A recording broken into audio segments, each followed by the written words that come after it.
le monde de Sarah est devenu noir en un instant. Un instant, elle riait dans sa cuisine, l'instant d'après, elle était morte. Mais la mort n'était pas la fin, ce n'était que le début. Elle n'est pas morte qu'une seule fois, elle est morte 3 fois.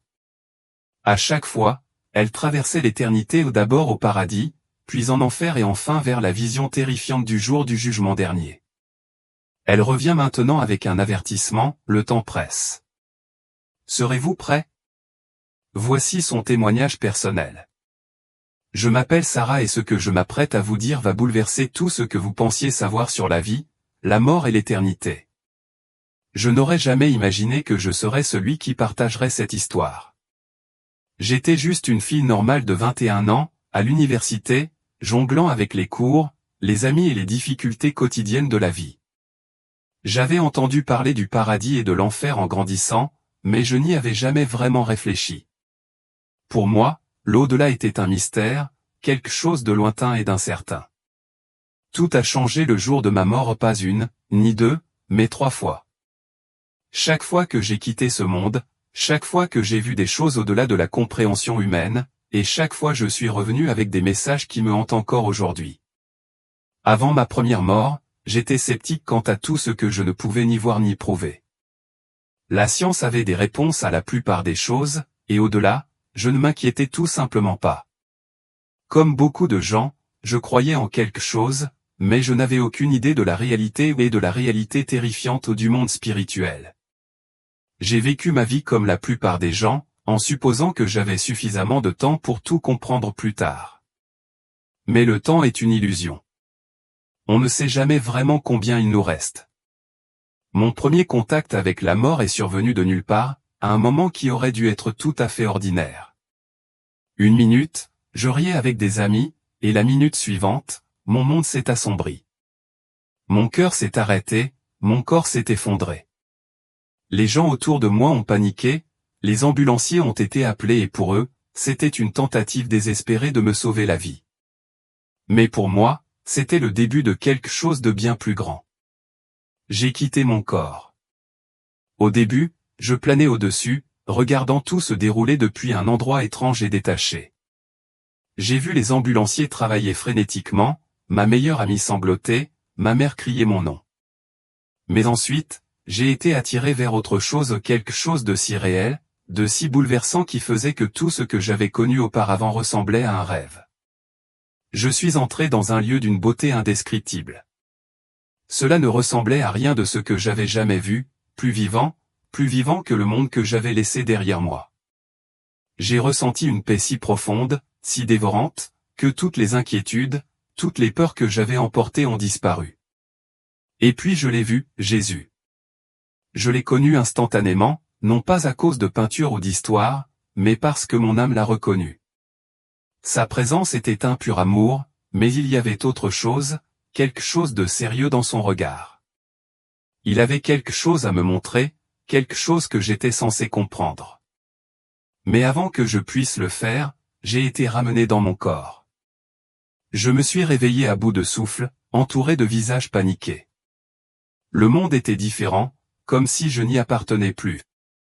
J'avais vu ce qu'il y avait au-delà, mais ce n'était que le début.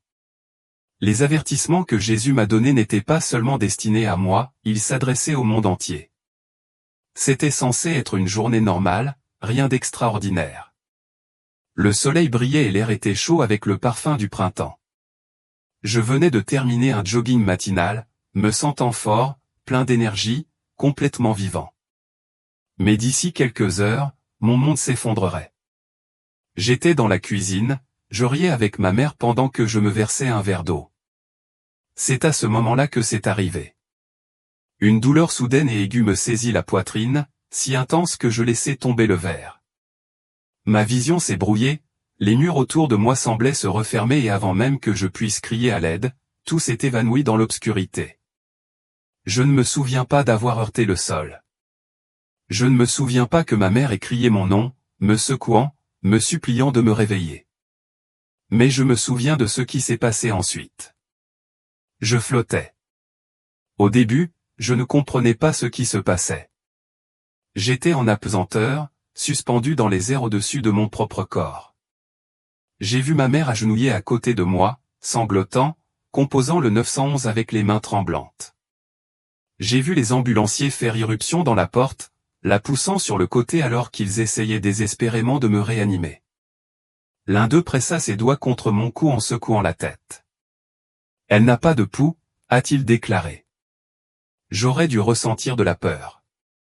J'aurais dû paniquer. Mais je ne l'ai pas fait. Au lieu de cela, j'ai ressenti quelque chose d'autre, une attraction, comme si une force invisible me guidait vers le haut. Et puis je l'ai vu, une lumière. Cela a commencé comme une douce lueur au loin, mais elle est rapidement devenue plus brillante. Ce n'était pas seulement de la lumière, c'était vivant. Cela palpitait de chaleur, d'amour et de quelque chose que je ne peux que décrire comme une appartenance. Il ne m'appelait pas avec des mots, mais je savais au plus profond de mon âme que j'étais censé le suivre. J'ai cédé à l'attraction. Au moment où je suis passé par là, tout a changé. Je me trouvais dans un endroit d'une beauté si époustouflante que les mots ne parvenaient pas à lui rendre justice. Les couleurs étaient plus riches, plus vives que tout ce que j'avais jamais vu. Le ciel au-dessus de moi scintillait, non seulement de lumière mais aussi de musique, une symphonie qui semblait vibrer à travers mon être même.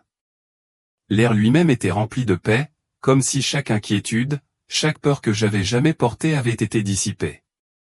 Et puis je les ai vus, des gens. Pas des étrangers, mais des proches décédés avant moi. Ma grand-mère, décédée quand j'étais enfant, se tenait là, rayonnante, les yeux pleins de chaleur. Mon oncle, qui avait perdu la vie dans un accident il y a des années, m'a fait un signe de la main comme si le temps ne s'était pas écoulé. Il rayonnait de joie au pas celle que nous expérimentons sur Terre, mais quelque chose de plus profond, de plus complet. J'ai couru vers eux, mais avant de pouvoir les atteindre, tout s'est arrêté. Une présence, plus puissante que tout ce que j'avais jamais rencontré, remplissait l'espace. Je me suis retourné et il était là, Jésus. Sa lumière éclipsait tout ce qui l'entourait, mais elle ne m'aveuglait pas. Son visage était à la fois familier et différent de tout ce que j'avais jamais vu, majestueux mais humble, puissant mais doux. Ses yeux contenaient l'éternité, remplis d'un amour si écrasant qu'il m'a mis à genoux. Je ne pouvais pas parler. Il s'est avancé et, sans mots, j'ai senti ses pensées affluer en moi. Bienvenue, mon enfant. Sa voix n'était pas seulement quelque chose que j'entendais, elle résonnait en moi, dans mon cœur, dans mon âme. Je voulais rester. Je voulais plonger dans l'amour qui rayonnait de lui, pour ne jamais quitter le lieu de paix parfaite. Mais ensuite, un changement. La chaleur de sa présence est restée, mais ses yeux ont pris un sérieux que je n'avais pas remarqué auparavant. « Vous devez revenir, dit-il. Votre temps n'est pas encore terminé. Revenez. » Mon cœur me faisait mal à cette pensée. Mais pourquoi? J'ai demandé. Je me sens entière ici. Il s'est agenouillé devant moi, son regard ne quittant jamais le mien. Parce que votre objectif n'est pas atteint. Il vous reste encore beaucoup à faire, son expression s'adoucit, mais rappelez-vous ceci, l'amour est le plus grand commandement. Que l'amour soit le fondement de tout ce que vous faites. Je ne voulais pas y retourner. Je savais ce qui m'attendait de l'autre côté, la douleur, la lutte, le doute. Mais Jésus a tendu la main et dès que je l'ai attrapé, je suis tombé. La lumière a disparu, la musique s'est estompée et soudain, j'étais à bout de souffle, entouré par le chaos. Elle est de retour, cria une voix. J'ai cligné des yeux, ma vision baignée par les lumières aveuglantes de l'hôpital. Médecins et infirmières se tournaient autour de moi, le visage marqué par le choc.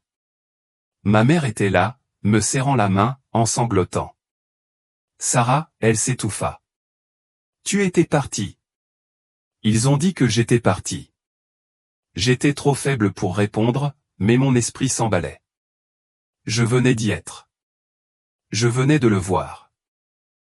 Et maintenant, j'étais de retour, piégé dans un corps qui me semblait soudain si fragile, si petit comparé à ce que je venais de vivre. Les médecins ne pouvaient pas l'expliquer.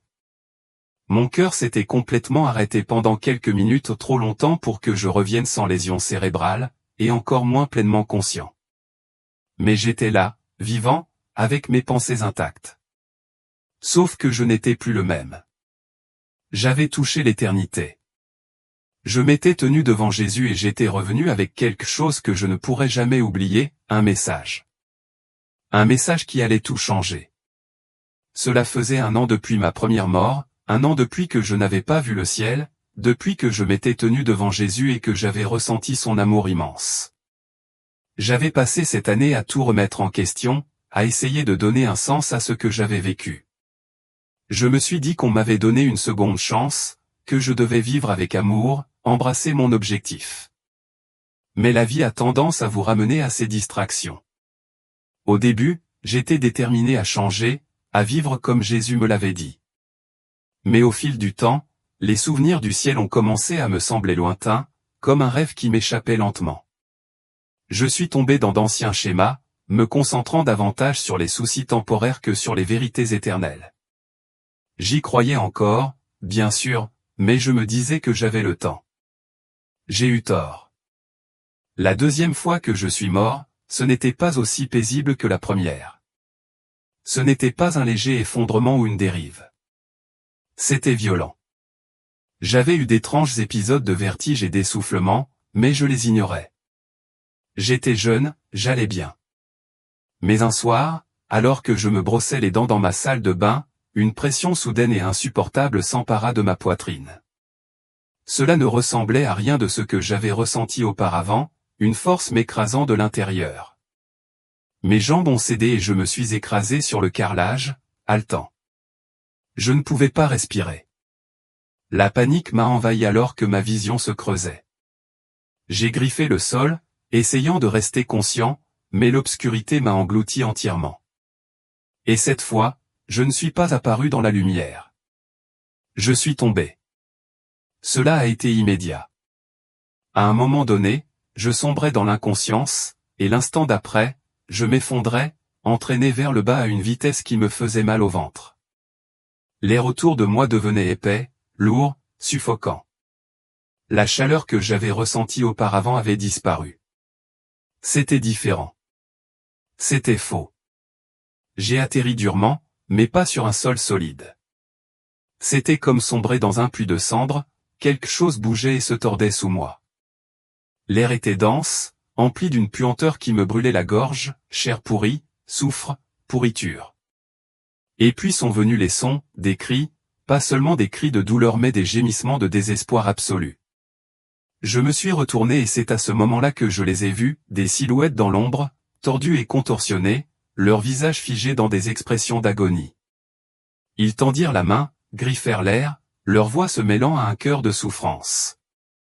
Certains suppliaient, d'autres juraient. Les pires étaient ceux qui ne parlaient pas du tout, qui pleuraient simplement en silence, perdus dans le tourment de leurs propres regrets.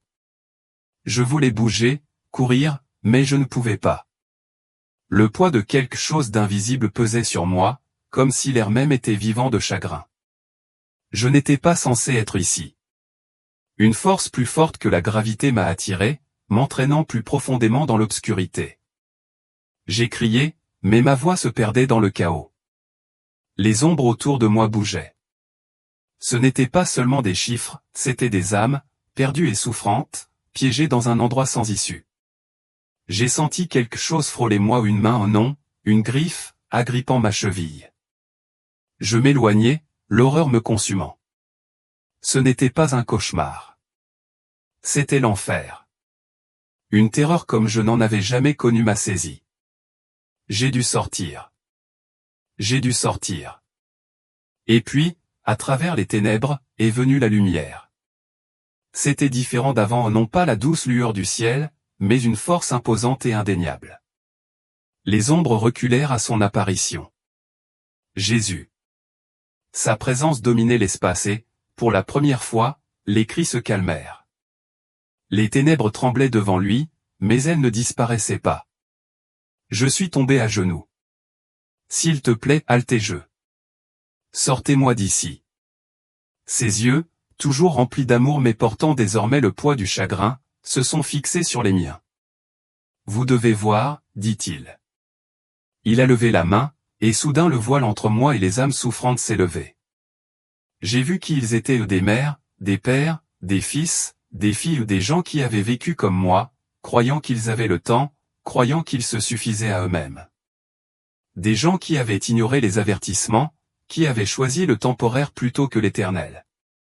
Certains étaient ceux qui avaient carrément rejeté Dieu, le reniant, se moquant de lui. Mais d'autres étaient des gens comme moi, des gens qui avaient cru en lui mais qui étaient tièdes. Des gens qui pensaient avoir le temps de rebrousser chemin plus tard. Ce n'était pas le cas. J'ai vu leur visage tordu en signe d'horreur.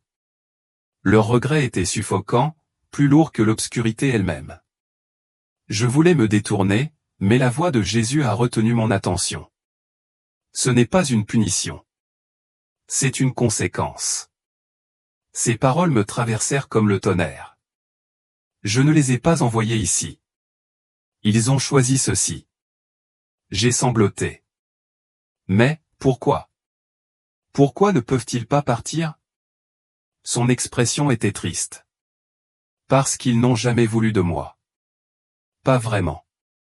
Un cri déchira le silence. Je me suis retourné et j'ai vu un homme à genoux, en train de mendier. S'il vous plaît, encore une chance. Laissez-moi repartir. Laissez-moi les avertir. La voix de Jésus était ferme mais ferme. Ils ont eu leur chance. Le moment de me choisir, c'est dans la vie, pas après. Ces paroles m'ont écrasé. La finalité, la terrifiante réalité que ces âmes, ces gens, avaient déjà fait leur choix et qu'ils ne le quitteraient jamais. Son poids était insupportable. Je ne pouvais pas respirer, je ne pouvais pas penser. C'était réel. C'était pour toujours. Jésus se tourna vers moi, l'air grave. Le monde est plein de tromperies. Ils croient qu'ils ont le temps, mais le temps presse. J'ai senti mon âme crier. Alors laisse-moi les avertir. Tout est devenu noir. Je me suis réveillé en haletant dans un lit d'hôpital. Ma mère me tenait la main, le visage sillonné de larmes. Les médecins se tenaient au-dessus de moi, stupéfaits. J'étais resté à plat pendant 6 minutes. Ils s'apprêtaient à appeler l'heure de ma mort quand, sorti de nulle part, mon corps a secoué et mon cœur a recommencé à battre. Mais je n'étais pas le même. J'avais vu l'enfer. J'avais entendu leurs cris et j'étais revenu avec un avertissement. Après ma deuxième mort, j'ai su que je ne pourrais plus jamais vivre de la même manière. J'avais vu le paradis. J'avais vu l'enfer. Il n'y avait plus de place au doute, plus de temps à l'hésitation. Je passais chaque instant de ma journée à raconter aux gens ce que j'avais vécu. J'ai pris la parole dans les églises, partagé mon témoignage en ligne et averti tous ceux qui voulaient m'écouter, le temps presse. Certains m'ont cru, d'autres m'ont rejeté, mais je m'en fichais. J'en avais trop vu pour garder le silence. Puis une nuit, je l'ai ressenti. Un sentiment de malaise immense m'envahit, plus lourd que tout ce que j'avais ressenti auparavant. Mon cœur battait à tout rompre dans ma poitrine, même si je n'avais pas peur. C'était autre chose, quelque chose que je ne pouvais pas nommer. C'était comme si une tempête arrivait, un changement dans le tissu même de la réalité. J'ai essayé de m'en débarrasser, me disant que j'étais juste épuisé, mais au fond, je savais que ce n'était pas le cas. Quelque chose était sur le point de se produire. Puis, sans avertissement, une douleur a explosé dans ma poitrine, un choc électrique brûlant comme je n'en avais jamais ressenti auparavant. Mon souffle s'est arrêté. Mes membres sont devenus engourdis. J'avançais en titubant, m'agrippant à la table. Ma vision est devenue floue. Et puis, comme avant, je suis parti. Mais cette fois, je ne me suis pas levé. Je ne suis pas tombé. J'ai été tiré. J'ai senti mon esprit être arraché de mon corps, emporté par une force invisible plus rapidement que tout ce que j'avais jamais connu. Le monde se brouillait, se déplaçait et se déformait autour de moi. J'ai essayé de crier, mais aucun son n'est venu. Et puis soudain, je me suis arrêté. Je me trouvais au milieu d'un monde que je ne reconnaissais pas, mais c'était la Terre. Il le fallait. Pourtant, quelque chose n'allait pas. Le ciel au-dessus de moi était sombre, mais pas la nuit. Il était étouffé par la fumée. L'air sentait le feu, chargé de cendres et de destruction. Je me suis retourné et ce que j'ai vu m'a fait couler de la glace dans les veines, des villes en ruine, des bâtiments effondrés, des routes fissurées, des gens qui couraient, criaient, pleuraient. Le chaos partout. Le sol tremblait sous moi et je réalisais que cela ne s'arrêtait pas, tremblement de terre. J'ai levé les yeux et le ciel s'est ouvert, des éclairs de lumière, pas des éclairs, mais quelque chose d'autre, quelque chose de divin. Et puis j'ai entendu sa voix. Jésus. C'est ce qui arrive. Mon souffle se bloqua dans ma gorge. J'ai vu des inondations engloutir des côtes entières, des incendies consumer des forêts, des maisons et des villes entières. Les tempêtes faisaient rage, les vents hurlaient avec une fureur que je n'avais jamais imaginée. Les gens criaient, suppliaient, mais il n'y avait nulle part où fuir. Et pourtant, au milieu de la destruction, j'ai vu quelque chose d'encore pire. Les gens se détournaient, non seulement des désastres, mais aussi de Dieu. J'ai vu des églises vides, abandonnées. Les gens se moquaient de ceux qui croyaient encore. Une grande tromperie s'était installée. Les mensonges se répandent comme un poison, déformant la vérité. J'ai vu des gens adorer autre chose, quelque chose qui n'appartenait pas à Dieu. Il s'est déguisé en lumière, mais je le savais. Je savais que c'était mal. Beaucoup seront égarés, a dit Jésus. Ils choisiront le mensonge plutôt que la vérité, les ténèbres plutôt que la lumière. J'ai pleuré.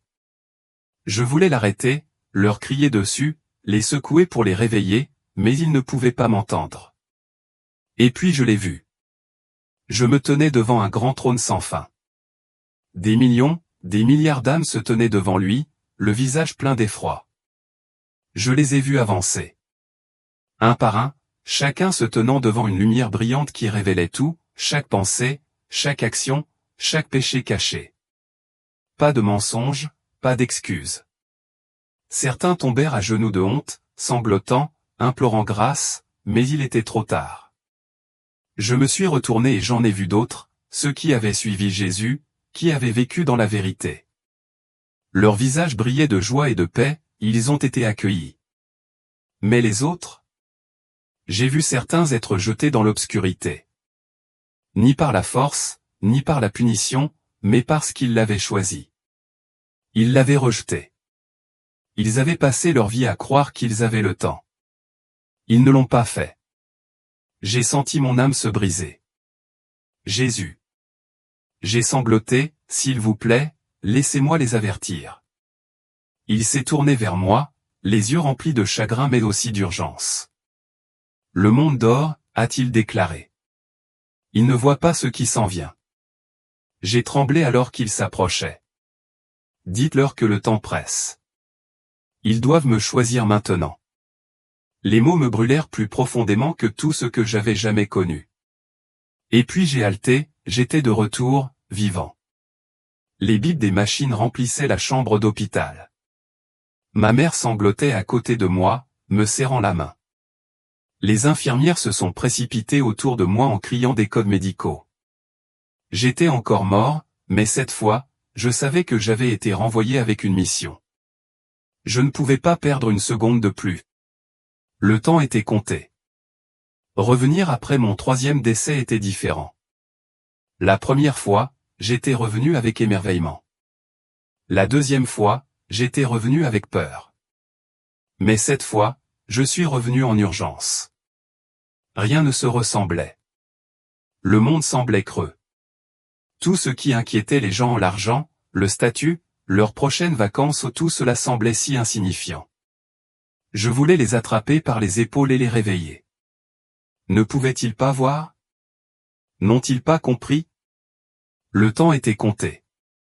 Mais c'était là le plus difficile, ils ne comprenaient pas. Au début, j'ai essayé de l'expliquer à ma famille. Ma mère, encore secouée d'avoir failli me perdre, écoutait attentivement, les yeux pleins d'inquiétude. Mon père hocha la tête mais dit peu. Mes amis, certains étaient curieux et posaient des questions prudentes, mais d'autres souriaient simplement poliment et changeaient de sujet. Vous avez traversé beaucoup de choses, m'a dit l'un d'eux. Peut-être que tu viens de faire un rêve vraiment intense. Un rêve? J'avais envie de crier. J'avais vu l'enfer. J'avais vu des âmes être jugées. J'avais entendu Jésus lui-même dire que les gens manquaient de temps et il pensait que c'était juste mon imagination. Je pouvais sentir la frustration monter en moi, mais je savais que la colère ne m'aiderait pas. Jésus ne m'avait pas renvoyé pour discuter. Il m'avait renvoyé pour prévenir. Alors j'ai parlé, même quand les gens me renvoyaient, même quand ils roulaient des yeux, même quand je perdais des amis. J'ai commencé à partager mon témoignage dans les églises, en ligne, partout où les gens voulaient l'écouter. Certains ont été émus jusqu'aux larmes, d'autres se sont éloignés, mais j'ai continué parce que j'avais vu l'éternité et je ne pouvais pas laisser une autre amie entrer sans préparation. S'il y a une chose que je veux que vous compreniez, c'est bien celle-ci, la complaisance est l'ennemi. Les gens pensent qu'ils ont le temps. Ils supposent qu'ils auront l'occasion de se tourner vers Dieu plus tard. Ils se convainquent que tant qu'ils sont une bonne personne, tout ira bien. Mais c'est le plus gros mensonge. Je l'ai vu de mes propres yeux. La mort n'attend pas. Cela ne vient pas quand vous êtes prêt. Cela ne vous laisse pas le temps de corriger vos erreurs. Un instant, vous êtes ici, l'instant d'après, vous vous tenez devant l'éternité, et à ce moment-là, votre choix est déjà fait. Jésus m'a montré la plus grande tromperie que Satan ait jamais répandue, le mensonge selon lequel l'enfer n'existe pas, que c'est une exagération, un mythe, une tactique alarmiste. Mais je suis ici pour vous dire que l'enfer est réel. J'ai entendu les cris. J'ai vu le regret, l'horreur, le désespoir. Les âmes là-bas ne souffraient pas seulement, elles étaient tourmentées par le fait qu'elles avaient ignoré les avertissements de leur vivant. L'enfer est pire que n'importe quel cauchemar. Mais voici la bonne nouvelle, il n'est pas trop tard. Tant que vous respirez dans vos poumons, Jésus vous offre miséricorde. Il n'attend pas pour vous condamner, il attend de vous sauver. Mais vous devez le choisir maintenant, pas plus tard. Maintenant. Nous devons vivre avec amour, foi et urgence, non seulement en croyant en Jésus, mais en le suivant. Pas seulement entendre la vérité, mais la vivre. Parce qu'un jour, plus tôt qu'on ne le pense, le temps manquera. On m'a donné une seconde chance, mais tout le monde n'y a pas droit. Je suis mort 3 fois. Je me tenais devant Jésus. J'ai vu le paradis. J'ai vu l'enfer. Et j'ai vu l'avenir. Et maintenant, je suis ici pour vous dire cela parce qu'il m'a renvoyé pour vous avertir. Si tu mourais ce soir, où irais-tu? Seriez-vous prêt à vous tenir devant Dieu, ou feriez-vous partie de ces âmes qui crient pour une chance supplémentaire? Il ne s'agit pas de peur, c'est une question d'amour. Jésus ne veut pas que vous périssiez. Il ne veut pas que vous vous perdiez dans la tromperie. Il te veut. Il est mort pour que tu vives. Il vous appelle et vous attend. Mais il ne vous forcera pas à le choisir. Ce choix vous appartient. Et un jour, plus tôt que vous ne le pensez, votre temps sera écoulé. N'attendez pas. Ne jouez pas avec l'éternité. Jésus vous tend la main, même maintenant. Écoutez. Se rendre? Choisissez-le. Parce que, comme il me l'a dit avant de me renvoyer, j'attends. Viens à moi.